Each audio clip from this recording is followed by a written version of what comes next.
Day. It's funny. I'm like trying because apparently our audio has been awful lately, Chad. So I'm trying to come in. By the way, welcome back, Chad. But I'm going to do like a soft opening. Welcome everyone to Living Room Sports Talk. I'm Karen McCauley hosting this show tonight, along with my co-hosts Zachary Rothenberger, Chad Catcherbone. So glad you can join us on this cool, brisk evening in February. That's close to Valentine's Day, Chad. We're so glad to have you back. Thank you for joining us. How is that? Yeah. That was good. That's getting softer on the ears when people listen on Spotify and iTunes. You're like, whoa, like, is this really him? Like, sounds like the American Airlines or whatever airline you fly, like the voiceover. Welcome aboard. No, we would if we were American, we would have been like 15 minutes late for the show. That's how my trip started out. Remember? And it's funny, Chad. You know my tone is not exactly. And there wasn't any that did happen, and it resulted with Tom Brady getting his 7th Super Bowl and probably about 7 tequila shots into the parade yesterday, which. You know what, I'm just going to use that and open up with clickbait because let's just do that. Then we got a great show for one line. Obviously, clickbait to get started, and then we'll break down the Super Bowl because. By the way, I want to backtrack real quick. Can we talk about how awesome Monday was with Mike LaRosa jumping on the show? Like, seriously, that was incredible. Oh yeah, it was a good time. I was definitely a little thirsty leaving that interview for some of the beverages that they make. So definitely check it out if you didn't listen to it yet. We had like feedback saying like people like wanted to like start opening a brewery and stuff. Oh yeah, it was. There you go. It was a good time. Yeah, it was. I just loved learning like about the entire process and stuff. By the way, I changed. Oh no, I do have the date. Look at that. I actually did the date yesterday. I'm proud of myself. Looking at the production. All right, Karen, let's not be a JV host here. Come on, let's all right, let's get into it. All right, let's do a little clickbait. I'll get started. So yeah, dude. All right, like I'll make it quick. Like, hey guys, did you know that the Buccaneers drank on the boats yesterday? Like, I hate how it's just this. I don't know why. I just hate that it's a story. It's like whatever. And like every year it's the same thing, right? When Patrick Mahomes was like getting off the bus, it was like when you're getting off like the shuttle from Pitt to Duquesne and you're looking for a hot dog at 3 a.m. It's like, oh yeah, never heard the waffle shop one before. Like it's just. It's played. Yeah, I mean, of course they're going to be drinking and celebrating, you know. So the whole tossing of the Lombardi Trophy definitely was a little scary, and I wasn't even there. I know how you feel about it. Yeah, you see my tweet was not, you know. Well, the funny part about that is between Gronk and Brady. Like, if that would have fell into the Bay, that would have been their second mishap in their last 2 championships. Which I forgot about until I saw a video today.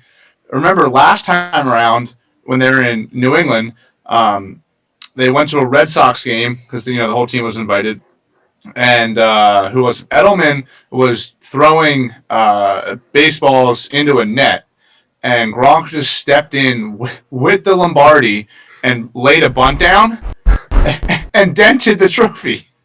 Oh my God. So, like, yeah, when you win 6 and 7 championships, apparently you don't care about the trophy anymore. Is it sacrilege? I feel like if I'm their GM or any of the players who've been there for some sort of tenure, I'd be like a little irritated that he's, granted it's Tom Brady and Gronk, I get it, but like your first year player, like we've been working our tails off for this, like don't lose the crown jewel. Yeah. No, I don't know. By the way, we got always number one fan cooking the chat up. We're here for the chat tonight. This is great. Yeah. But by the way, chat. So let's. We'll get through clickbait and then we'll do all the Super Bowl stuff. All right. Which one do you guys want to go next? I can take it. Mine's more of a general, so go ahead. Sure. Oh, me. Oh, okay. Yeah. Never mind. Sorry. I believe went to chat. I was like, wait, why? Like. All right. So. It wouldn't be an NFL offseason without a little Odell Beckham trade chatter. That's just complete nonsense, right? So, ESPN, the lords of clickbait, could OBJ be Tampa Bay bound next season? And they're talking about how the players in the Bucs are willing to take less money, like Mike Evans said he would be, to retain some players and maybe even attract new talent. And of course, why wouldn't OBJ not be mentioned, in the potential trade? Even though that doesn't make that much sense. But even if it did make sense, it just pisses me off because this is like LeBron James, the whole thing, saying, "Oh yeah, come down to Tampa Bay, join our." I lost him on that part. Did you lose him, Chad, or did you get it? Yeah, no, I got it, but I lost him, but I knew what he was saying. He was just LeBron with the. I was saying it's like LeBron James. Yeah, it's the whole LeBron James thing about bringing all these all-star players to your team. You know, I got a pop question for you, Zach. Who do you dislike more, OBJ or Pat Shermer? damn. Honestly, for me to say that because I loved him when he was with us. Wow, we cut out again. Oh, my internet's unstable. No. It's mine's getting the unstable thing too. Apparently, No, it's definitely mine. I think because it's It's Oh, OBJ. The answer was OBJ. okay. All right, there we go. See, no, this is fun because there's suspense to this. Yeah. You know, with the little I'm like me and Chad are like on the edge of our seat. Yeah. Whoa. Now, all right, but I'll tell Chad, you want to go? Yeah, so mine's just very general, and it's the good old fashioned Philly media once again. We have a young and up and coming guard on the Sixers. His name is Tyrese Maxey. He got some really good playing time in the beginning of the season due to a little thing called injuries, and he played well. Like he looked good. It looked like a draft pick that finally we hit on. That wasn't one of the top picks. And now that he's not playing as much because we have most of our team back from COVID and injuries, the media decided, like, why don't we just, stick a little thorn into his belly, like they always do here, and ask the man, number one, how he feels about his playing time going down, and number two, if it has any impact, with the team.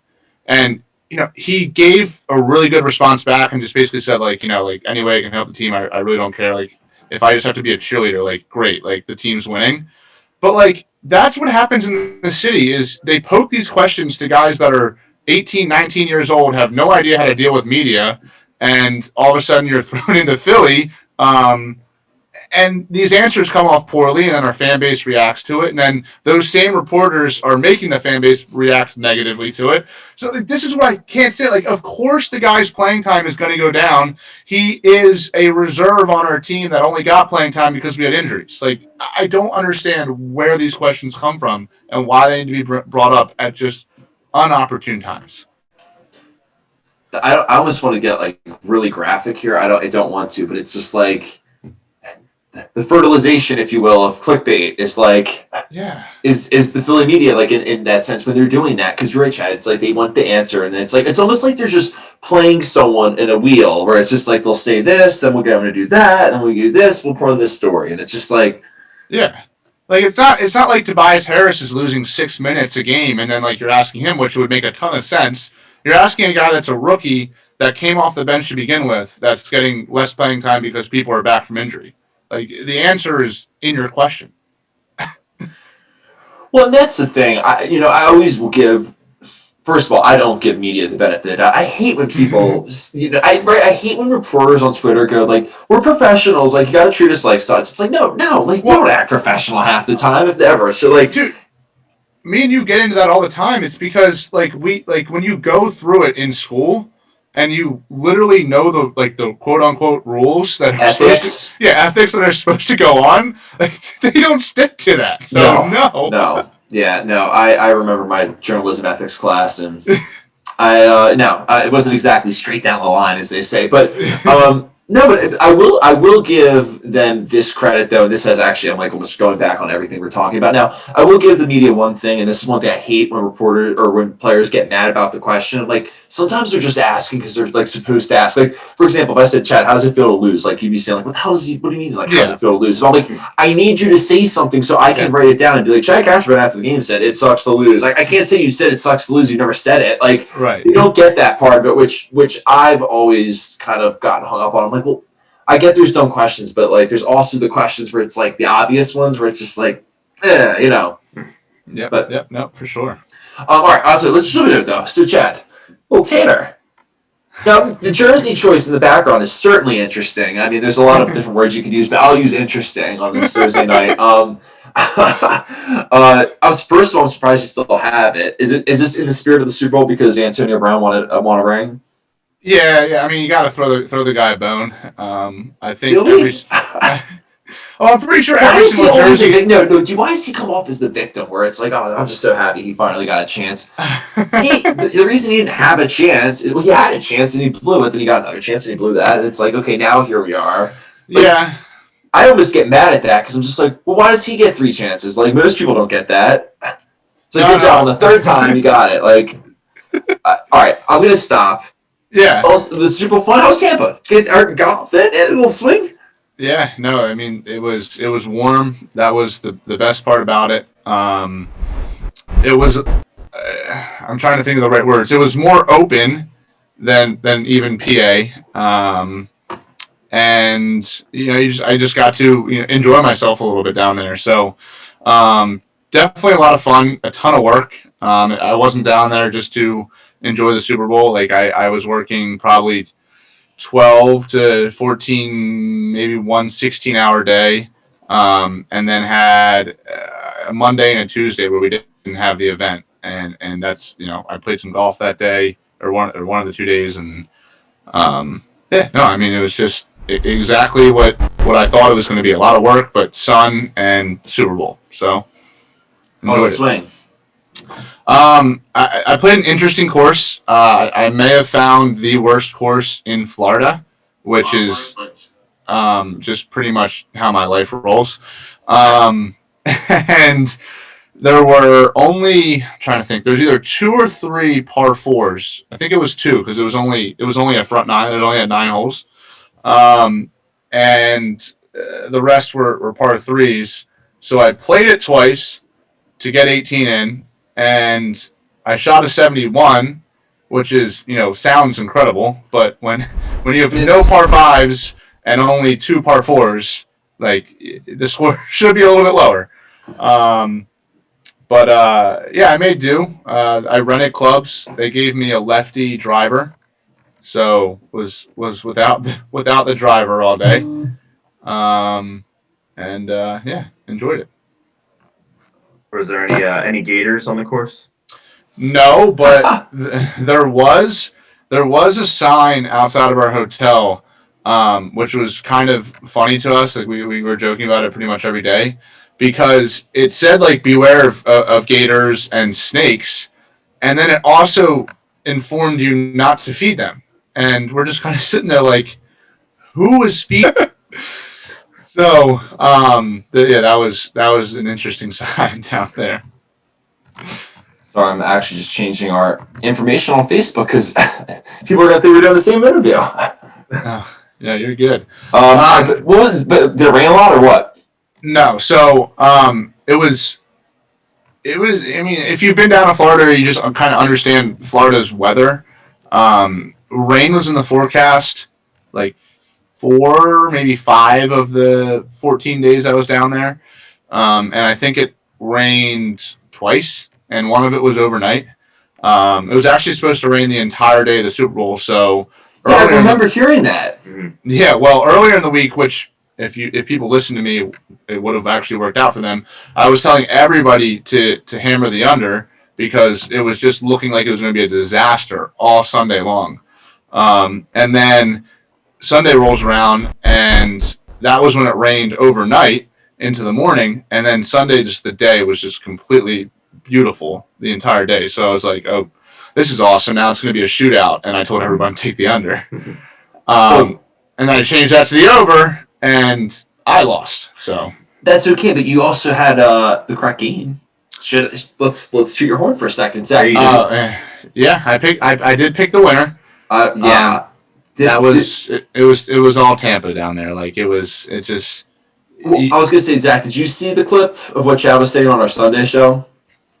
I think I was in the chat, right? I did see the chat. Yeah. Here, chat. let me here. I'll just replay it for everyone if they missed the show on Sunday. Looks like a breaking news alert, if you will. Chad's in the chat now, coming in hot on Facebook, saying that he's down there in Tampa. By the way, Max, he's working down there, which is awesome for Hunt Auctions, which they're doing an awesome job down there. Chad, be safe. Yeah, be safe down there. Have fun. Yeah, oh yeah, he played golf this week. That's a hell of a week, but he's got a hell of a lot of steps in. Chad's getting after it. He chatted in and said that Tampa's going to win, that Brady won't lose this game. Chad, talk to us. Like, oh my, I is that a thing? Yeah, you called it. And it's funny because me, Max, and Joe were all saying after the game too. We're just like, well, damn. Like, all right. I really thought Kansas City was going to win that game. But okay, so I'll elaborate real quick because we didn't talk about the Super Bowl on Monday too much, except that we thought the game sucked. But being down there, you're saying okay, it was definitely Tampa. Like why? And not to be that guy because I know you're going to do this anyway, but more just to make sure, like more than just like well, it's Brady and it was at home and it's like everything, right? Because like for all that, there's the people like you were saying There's two fan bases down there, not to like start answering the question for you that didn't think they were going to lose, right? So like, you know what I mean? Yeah. So, I first off, I guess I'll just explain where I was and what I was, kind of doing there. So, I worked for a memorabilia company, and we had 2 tents and a trailer set up at the NFL experience, which they call it the Super Bowl experience for the Super Bowl, which is kind of just like that setup they have at the draft or any of the big events where there's like the field goals for kids to practice that. There's the 4-yard dash, all the combine stuff. There's a ginormous tent set up with all of the Hall of Fame, like all the cool stuff from the Hall of Fame that they bring down for the event just to kind of show off. They bring the Lombardi Trophy down, let people take pictures with that. You can get drafted number 1 overall by your favorite team. So all in all, it's just like a really cool event for fans to come to. And usually it's in a convention center wherever the game's being held. But this year it was outdoors due to COVID. So that, added an extra spice to it. So thank God it was in Florida. Now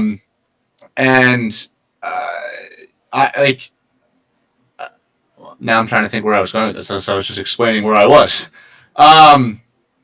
So I was kind of just there working for the event the whole entire time. So I got to see a ton of people every single day. And I was selling to them, kind of like, our memorabilia. So I was talking to them, and for the first week of it, it was all Bucs fans. You didn't see a single Chiefs fan. And then they kind of started to roll in. I'd probably say Wednesday, then definitely Thursday. This is something I learned down here for the first time, which you guys might not know, viewers might not know. For the Super Bowl, to stay in a hotel, you have to stay a minimum 4 nights. So they will not allow you. They will not allow you to come down for just the night before and leave. So Thursday is the big day that everyone gets down there from out of town because Thursday, Friday, Saturday, and then you stay Sunday because the game's Sunday. You don't want to try fly home after that.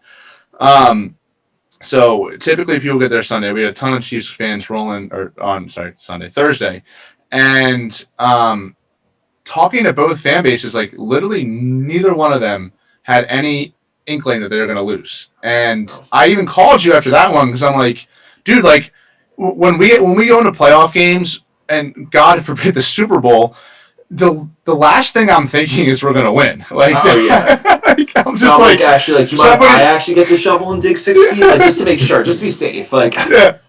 So I'm I just didn't understand it at all. And I kind of got it from Tampa Bay's perspective because this is going to come off mean or spirited, but they're not the greatest fan base in my opinion. And they just kind of got gifted. Sports? You mean in a state where most people move from the Northeast down to Florida? No, who would have thought that? Tampa Bay.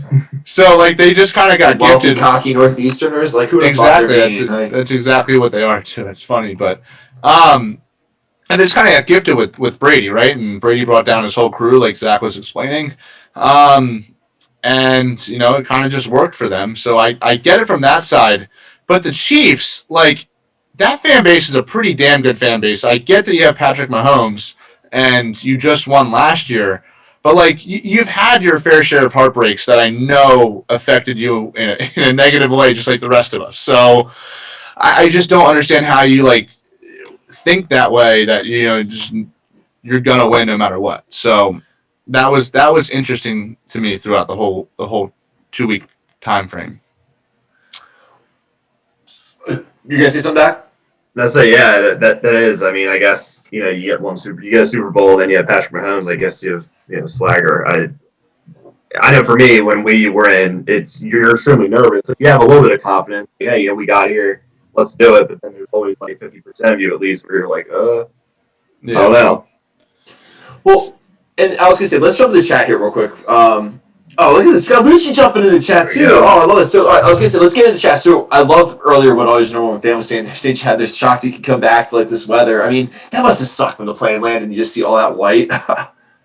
Yeah. I mean, the weather itself wasn't fun to come back to just because of the temperature. But the one thing I will say is snow is the only thing I like about winter. Yeah, me too. Like, if it's not snowing, I just can't stand winter. So it wasn't the worst thing to see the snow on the ground. So I like that.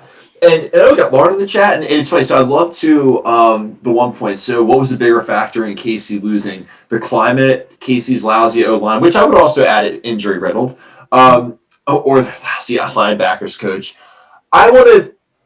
Zach, we talked about this, was it last Thursday, I think, going into the show, and we were like, look, man, like, I don't want to be like that guy, but like there's a human thing to this whole thing, right? Like, okay.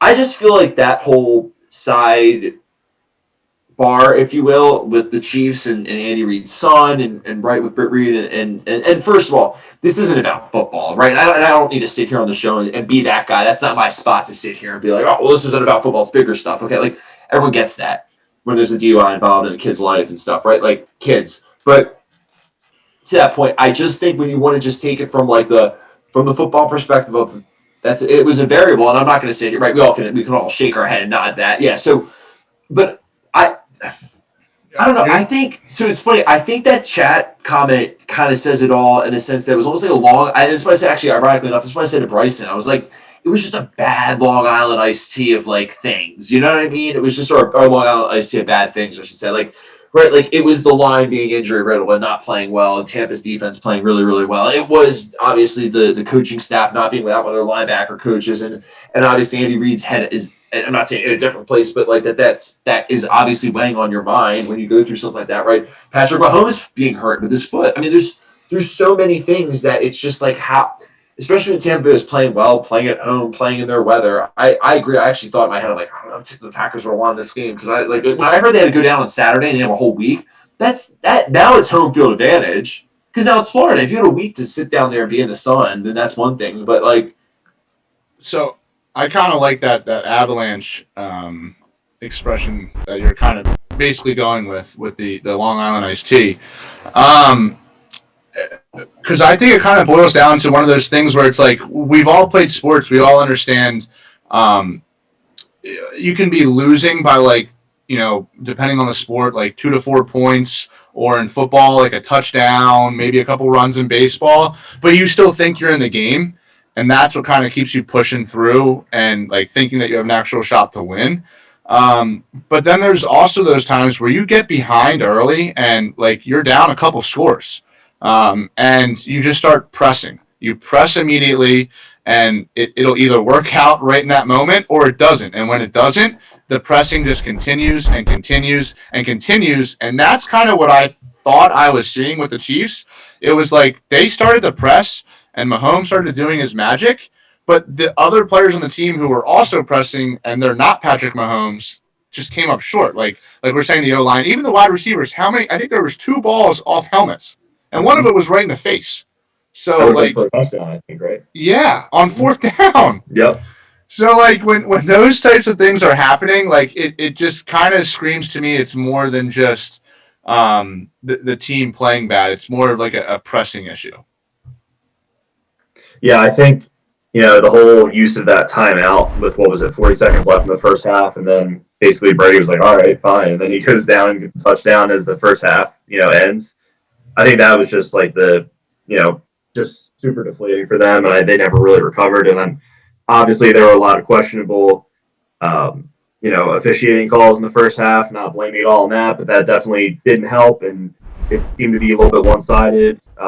It tasted different. it tasted different when they were going through that adversity, right? Like when they were, I'm not going to sit here and be like, oh, I knew they were going to beat the Texans. I didn't last year. But like when they came back, it was like, oh, even just like when they started to come back, it was just like, oh, Lordy. Like 24 points never felt so small. But you see what I'm saying in that moment is they more than likely pressed, and it worked out immediately. It wasn't like, over the course of the next 3 quarters, they came back. Right.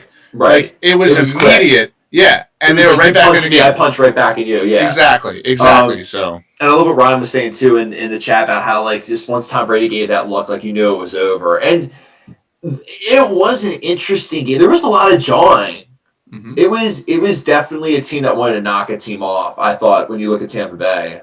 And you gotta give them credit, right? Like I obviously sit here as a bitter, whiny ass Packers fan and bitch and complain about how I wish that they won the Super Bowl, right? But like Tampa Bay went on the road, they won all their games, and they went in and then they beat it was Superdome, Lambeau Field, right? Like and then they won. I mean, they beat Patrick Mahomes, Aaron Rodgers, Drew Brees. Like, how are we gonna slice that? That's really good. Yeah.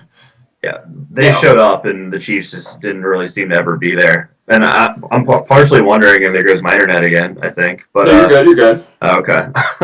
Partially wondering. Now we're like, yeah, Dan, you're fine. Yeah. Do you think home field, like in just being there already and basically being able to drive to the Super Bowl was like a huge advantage for them? So I personally, Chad, you obviously have better insight. My personal thought was that yes, not so much the driving, like being within driving distance, more so that they, like I said, they got there on Saturday. When I heard that the Chiefs were running through like their whole routine they did the week 12, I guess, when they beat the Bucs, I was just thinking like, I don't like that. It didn't have a taste of like that New England Giants game a little bit where it's like they lost him in the regular season, but it was kind of a close game. And it's like they have another chance to do it again. They do it. On a defense. Like, right, they rode that defense, very physical defense and pass rush and that's why they won the Super Bowl. Can I just say that real quick, that they didn't win the Super Bowl because of Tom Brady. They won it because of their defense. Like, and I don't want to be bitter and jaded. It doesn't really matter how they won it. But I just think that that's important to say because if I hear one more thing on ESPN about how, like, it was Tom Brady's, like, he did it all, I'm just like, well, he threw 3 interceptions. My offense didn't do anything that afternoon. So I don't know what he did to stop that. Like, but whatever. Like, and the same thing happened in a lot of these games. If we're taking away Super Bowls from quarterbacks, can I take Eli's both away from him, please? I mean, Zach, I personally don't think he deserves to be in the Hall of Fame because I also think that's a testament to how good the Giants teams were. Oh, they were great. How about JPP? How about JPP? Still just burying quarterbacks at this time in his life. It's like the opposite argument too for the Aaron Rodgers thing, where I'm like, I love Rodgers, I think he's the best ever, and everyone's like, well, you're biased. And I'm like, no, it's because the Packers suck. Like that's the problem. Like it's the opposite. Like damn it. Like you got the rings, dude. I don't. Yeah, I will say Brady did play his best postseason game in the Super Bowl out of all of the postseason games this year. I concur. I'd say. Yeah. So, but yes, the defense was absolutely a huge factor in winning it. So, as it usually is.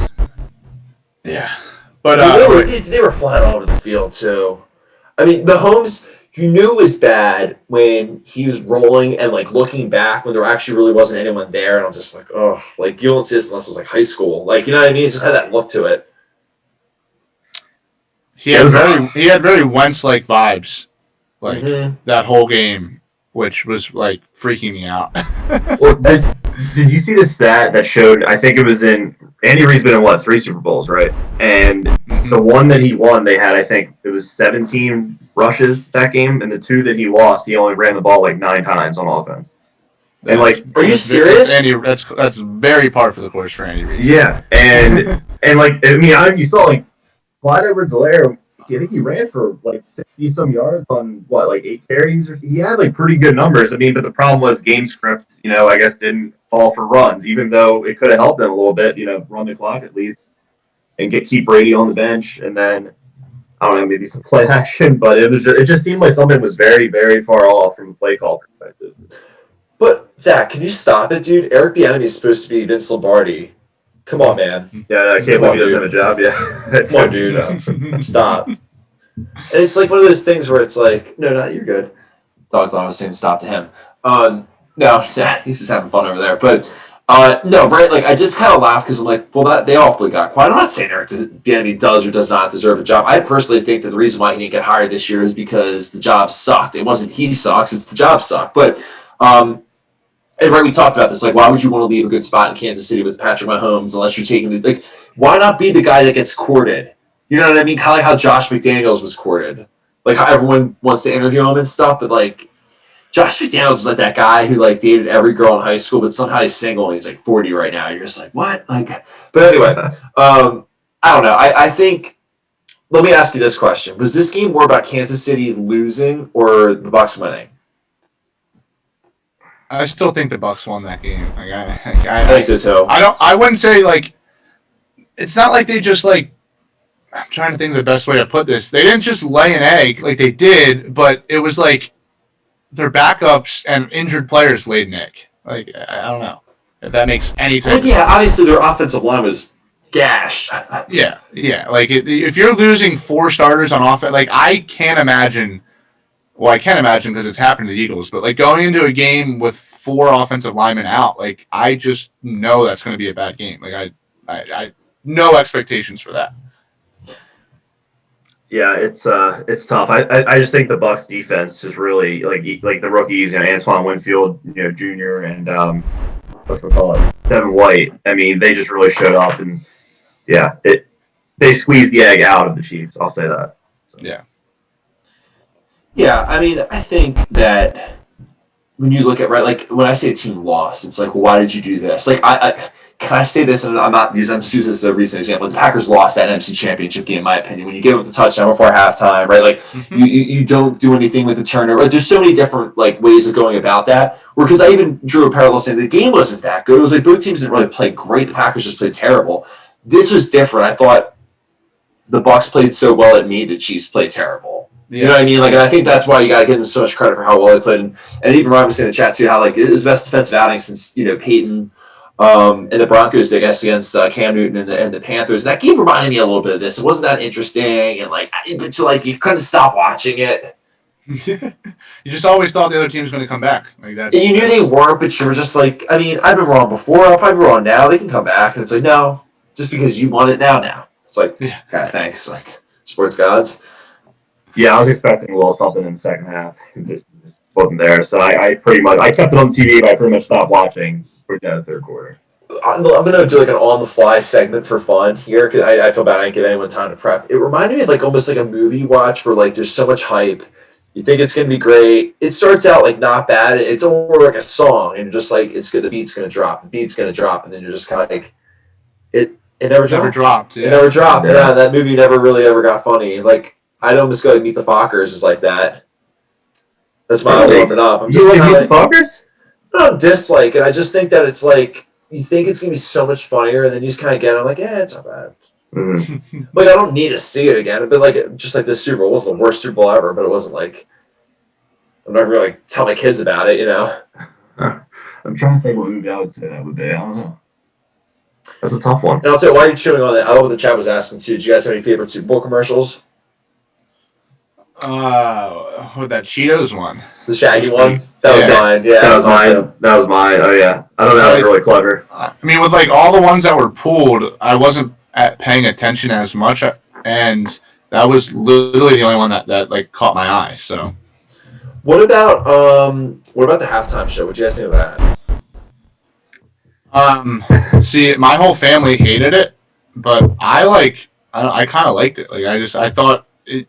What was refreshing about it was you could tell he was singing every song, which like not a lot of people do anymore. Like the clip we're showing right now, like that was very odd. It wasn't not odd, yeah, no. Yeah, very odd, but like that was kind of like my thinking of like when you let a guy pay $8 million of his own money to like produce the show himself, like. You're going to get something like that because, like, it's him, and it's not like some NFL media that's, producing it with, like, it needing to look good, And Chad Dom's saying in the chat that the halftime show sucked. Yeah, I love that. I told you the whole family hated it. Oh, I love that. See, and I love they're backing it up in the chat. See, that's beautiful. It's funny, too, because I feel like every year it gets worse somehow. Like every year I don't really like it, but somehow I'm trying to think. And every year it's the same crowd that was like, it was beautiful, and anyone that doesn't think it was beautiful, it's just because you can't appreciate something that's so beautiful. And I'm just like, who are you? Like, I didn't see you tweeting during Wild Card Weekend. You weren't tweeting about Nickelodeon. Maybe you were, but like that's about it. Like, Wait, can we talk about Nickelodeon for a second? Did you hear please. Was it during the halftime show they did the whole Nickelodeon nonsense again? Yeah, they did that. I couldn't stand it. I thought, I was like, this is not the place for that stuff right now. The Super Bowl. My team is literally getting massacred in the first half, and we're talking about Nickelodeon. Wait, is that what happened? I honestly was running around and stuff. Yeah, they show the highlights with like the slime cam for the touchdowns and like the SpongeBob extra point or field goal posts. Like that's how the highlights were run by your best friend Nate Burleson. Go said it. They brought in good old Nate B. Yeah, well, and he's perfect for that. Oh yeah, he is. It's just so corny that like he just thrives. Yeah, when they did that, I was a little surprised. Wow, okay, we're wasting our time on this right now. Well, it's one of those things where it's the most important trophy in sports, right? Like, I hate to be that guy when you strip off like all the what I haven't gotten in my lifetime, or like what I haven't celebrated with my family, or for like all those different like personal variables. Like, personally, if you said, okay, if you could pick one trophy to win, I'd be like, it's the Super Bowl. Like, that in my head, that's just, regardless of my fandom or whatever, I would pick the Super Bowl. If I was a Bucks fan, if I was a Packers fan, if I was a Raiders fan, if Ravens fan, like, I'm going Super Bowl. Yeah. But all right, so I guess to that point, it's like, what, like, then why are we hyping up at the halftime show and all the nonsense and stuff? I don't know. For everybody? I do have one more pretty incredible story that I know you know. Yeah, you know, but I don't know if Zach knows this one God. yet. So, I got a break at one point, and I don't remember the day, but it was before the Super Bowl. And I went to get something to eat, and it was a little bit of a line. So I'm waiting in line, and this guy just starts chatting me up in front of me. He's was asking me like who I want to win, like where I'm from, all that kind of stuff.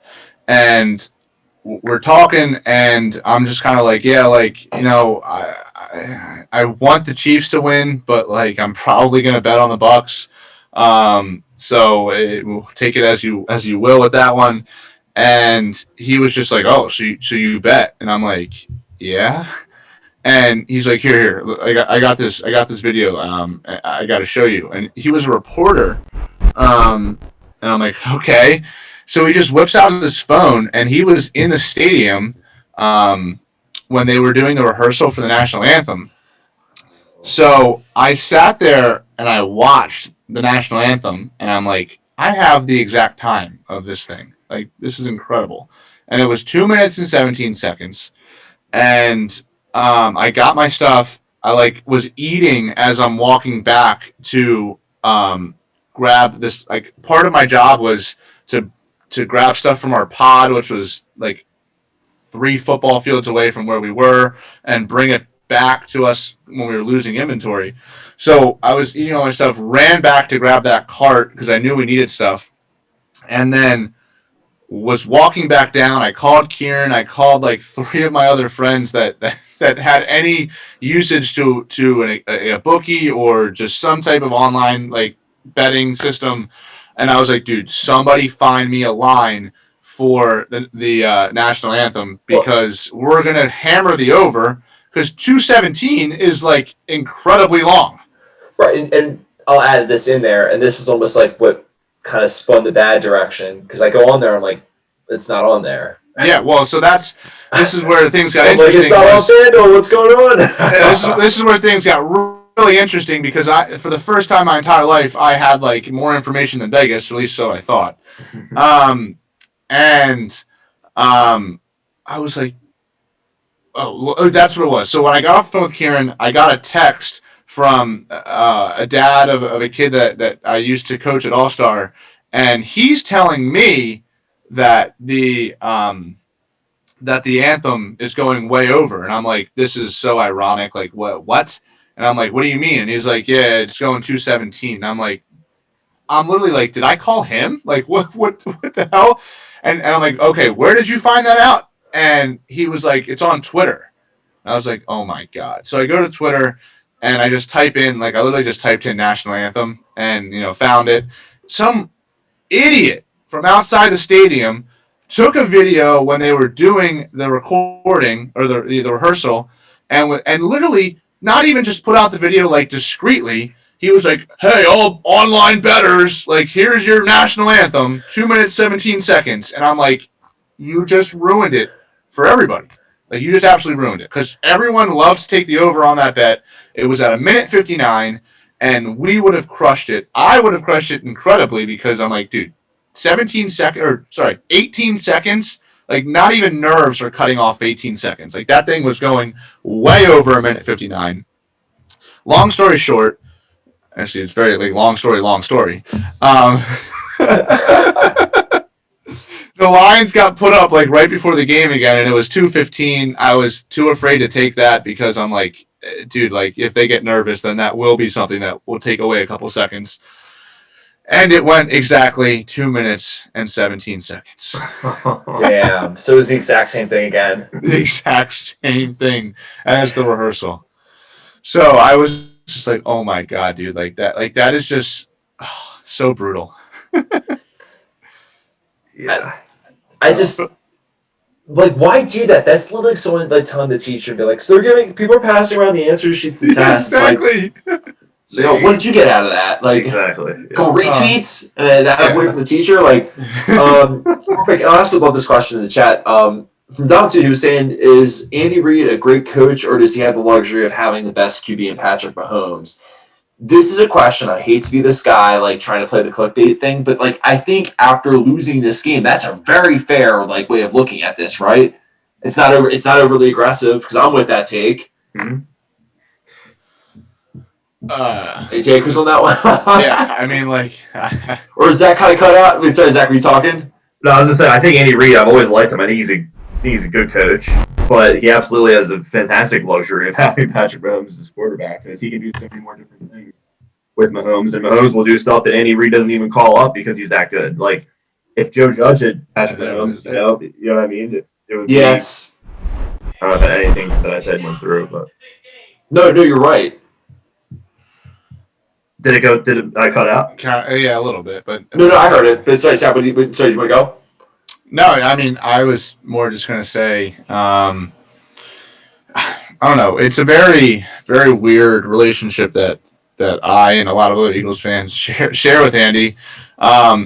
He was great with us. He's great with the Chiefs, but he just loses the same way almost every single time, and that's kind of like his Achilles heel. Yeah, it's like it's either the championship game or the Super Bowl, so he always seems to get there, but he will lose because no matter if it's Donovan McNabb or Patrick Mahomes, kind of the same quarterback. I know Mahomes is going to probably be light years better than McNabb was when his career's over, but, like, mobile quarterback that has a huge arm, like, that's exactly the same guy as McNabb is Mahomes.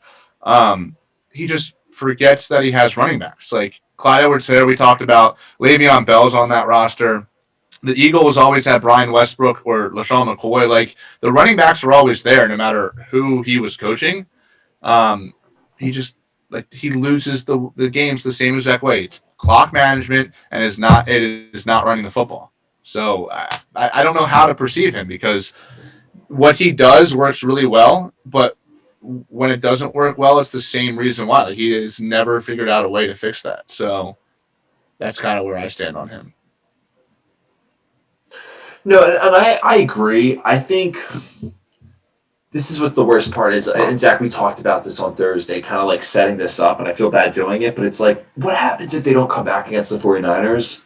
Like, what the hell is the conversation now? Yeah. No, great. They might come. I mean, this year might be completely different. They lose the Super Bowl last year, but just that being said, I don't know. It's something to be able to, like, throw out there. And ironically enough, like, if that did happen, what are people saying about Mahomes? Right. Well, I was going to say, like, they looked, and Chad, I feel bad saying this, but I think you'd agree with me. They reminded me, those last, like, 8 to 9 minutes of the game, they reminded me of, like, the Eagles-Patriots game. Oh, yeah. Where you're just like, what the hell are you doing? Yeah, like, it's almost just like, let me just, like, get out of here. Like, I don't like this anymore. It's just like, the hell? Like, it's very unorthodox. Yeah, and it was weird to see it with the Chiefs too, because they kind of play that like upbeat style of play to begin with. So like them slowing it down when they're losing at the end of the game when they don't have a lot of time left made absolutely zero sense. Right. No, I totally agree. Yeah, it was just awful, plain and simple. And there's a very fine line here in your point of what you said. What if they don't come back to the 49ers? It's a fine line of being great and what everyone thinks they are versus choke artists. Yeah, I know. Now, do they get the hangover next year? Not to be like that guy. Okay, you know, let's actually backtrack. Let's just do like kind of like where do you see both teams? Because we always did that, Chad. Like when the playoffs would end, we'd be like, all right, where are we with like the team that got knocked out? So like, I mean, just technically because both their seasons ended. Like, where are we with both of these teams? Right, the Bucs obviously kind of went all in. They have some free agents that they have to worry about. They obviously don't have the money to bring them all back.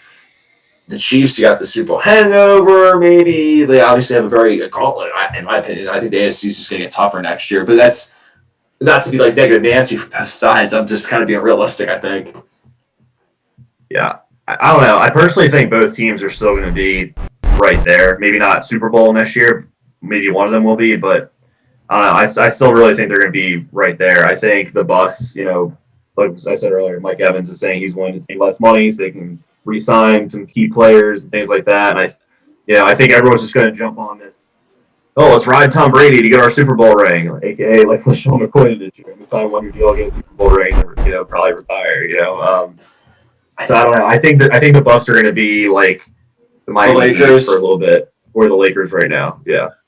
Now I will add in here this great question from Ryan in the chat that I love saying, is Tampa Bay the team of the NFC next year?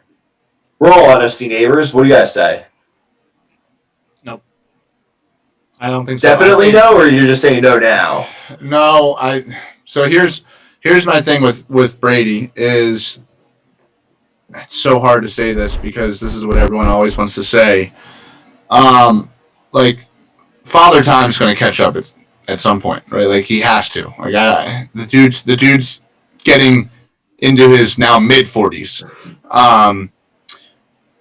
And I think this year he had that extra motivation of everybody was saying that it was all Belichick and the Patriots.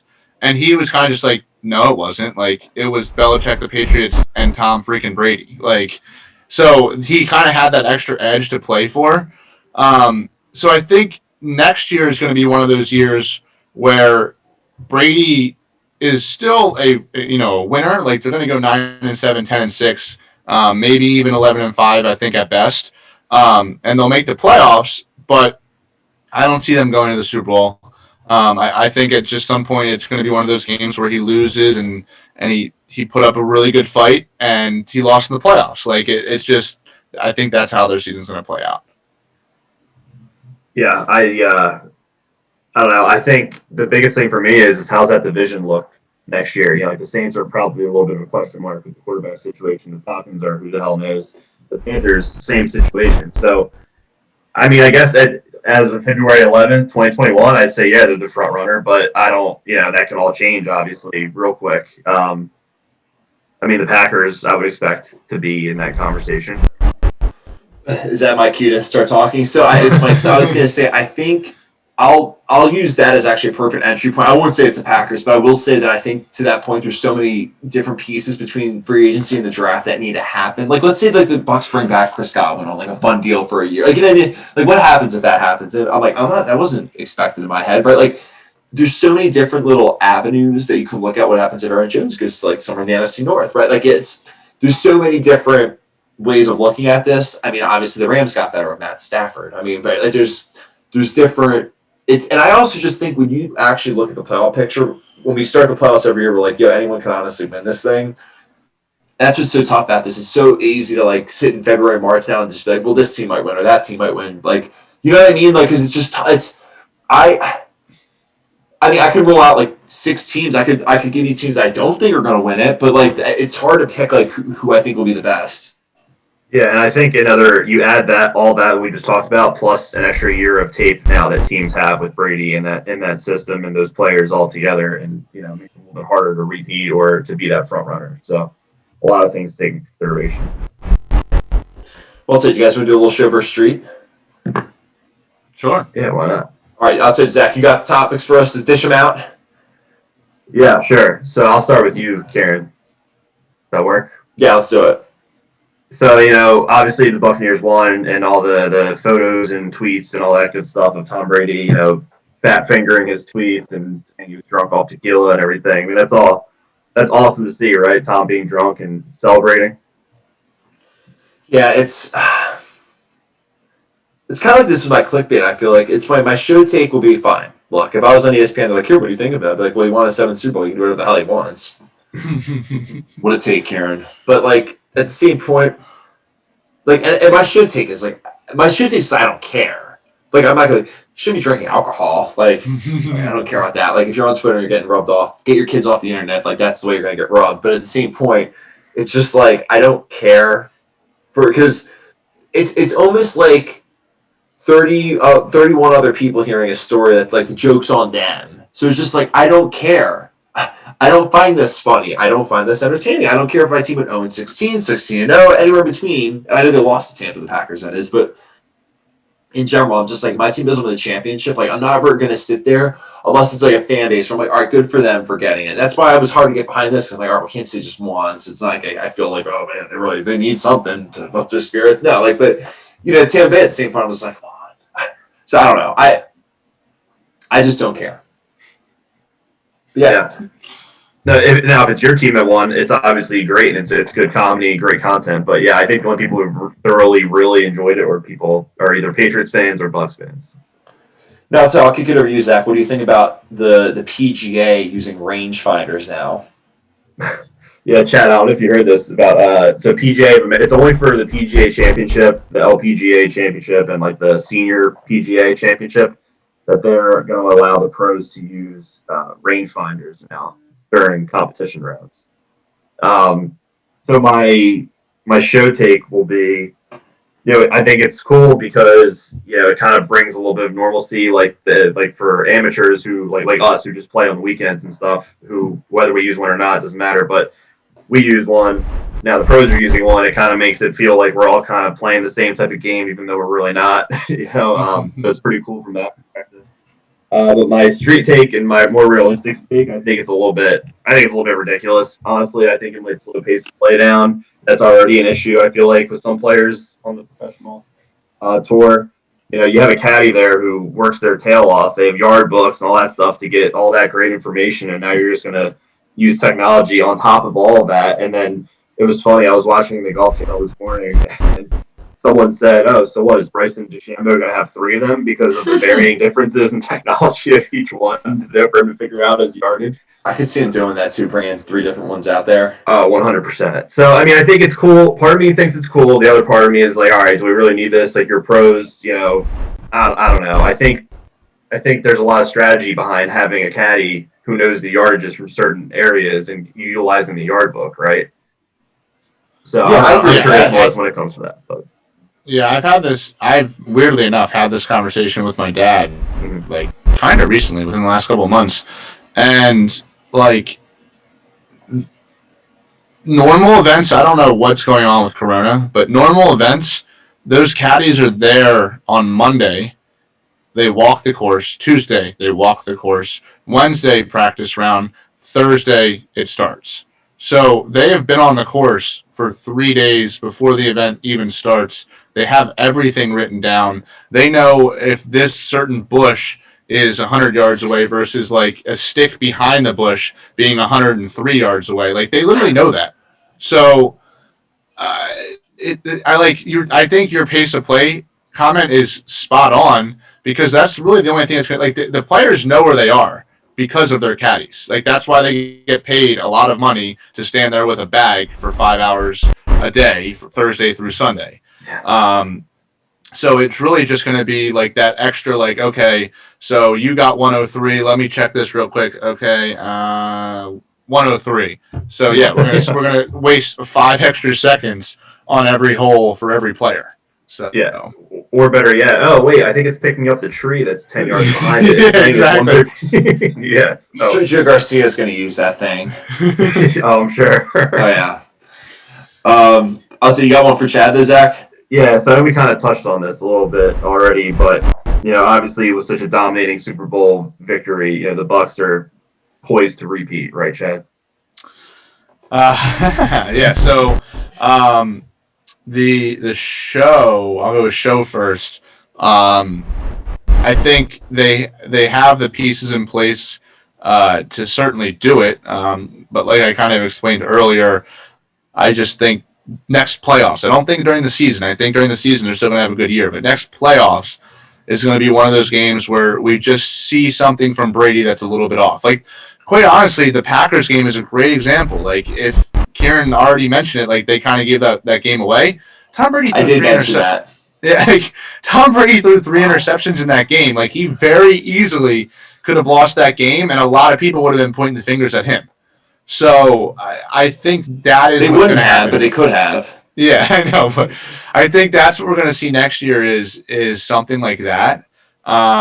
So that's kind of like my show take, and then my street take is I absolutely hate that in every single sport that we have to sit there the very next day or the very just a couple days after, and say that the team that just won is going to be the favorite next year. Like, thank you. Like, we all saw they're the best team in the league. Like, so yeah, they probably have a pretty good shot to get back there pending something weird happens, or they just kind of like get knocked out like every other team gets knocked out in the playoffs, and you don't really expect it, and it just happens.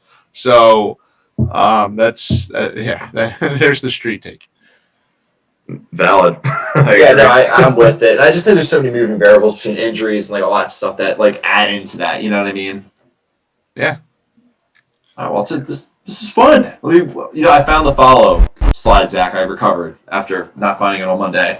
But if you guys want to check us out on Spotify and iTunes, you can check out all the episodes there of Living Room Sports Talk, and then check us out on social media as well: Instagram, Twitter, and Reddit at _get sidetracked, and then visit us at www.get-sidetracked.com. And if you're feeling the video route, you can go Twitch. You can go YouTube or you can go Twitch. We'll start with Twitch. You can go follow us to the right to the left, subscribe to the right, and then if you're feeling so giddy up, come to YouTube. We got the highlights, the clips, all the cool stuff over there, and that's a free subscription. So there's no excuse. So come over to YouTube, and we'd love the subscription. And you can check us out with all the cool stuff from Sidetrack. And then speaking of cool stuff from Sidetrack, the store's pretty cool too. Zach, swaggy, as they say. And you can get all sorts of cool gear. Springtime's not too far around the corner, so make sure you get your polo, your golf stuff, and get ready for the springtime. But this was fun. Back in the lab, the boys, the trio. Oh yeah, it was great to be back in this aspect, to get to talk the sports. Now, Zach, you got anything for the weekend ahead? Well, from a golf perspective, it's Pebble Beach Pro-Am. I mean, there is no Pro-Am this year, but it's still a tournament at Pebble Beach, which, I mean, I know for me growing up playing Tiger Woods on the video game, Pebble Beach was by far my favorite course. Still is. I mean, it's definitely on the bucket list item to try to play it at some point in my life. But I like we got some college hoops too. Yeah, that's right. It's got some college hoops action. So I think some hockey. There's some postponements, but it's coming back. I know the Sabres don't play until Monday. It's been 2 weeks, but that's been a minute. We got COVID, so yeah. Not we, but the Flyers apparently do. Right. So Yeah, it's kind of crazy what's going on right now in the NHL with all that. I know, but they'll turn it around. Yeah, so we will on Monday at 7:00, right? Well, I guess that'll be our next show. So, yeah, the chat was awesome tonight. So this was a lot of fun chatting with everybody.